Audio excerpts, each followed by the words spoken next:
آج کل ایک غالی رافضی جو ہے باہر کے ملک میں بیٹھ کے سیدنا عمر فاروق رضی اللہ تعالیٰ عنہ کے حوالے سے صحیح بخاری سے کچھ باتیں بیان کر رہا ہے، تو وہ باتیں تو ٹھیک بیان کر رہا ہے، لیکن وہ جو باتیں بیان کر رہا ہے وہ باتیں سنیوں کو اس لیے ہضم نہیں ہو رہی کہ سنیوں کو تو کہانیاں کروائی گئی تھی.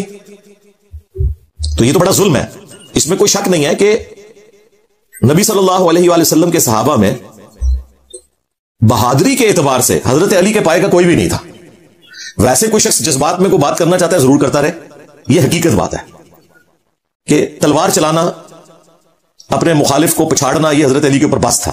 اسی لیے آپ کو ساری جنگیں حضرت علی نے جتائی ہیں، چاہے وہ غزوہ بدر ہو، احد ہو، خندق ہو، الٹیمیٹلی بعد تک اللہ تعالیٰ نے انہیں ایک غیر معمولی صلاحیت دی تھی. تو یہ ان کی ایک خوبی تھی، اور اس میں کسی کو کوئی آر نہیں ہونا چاہیے.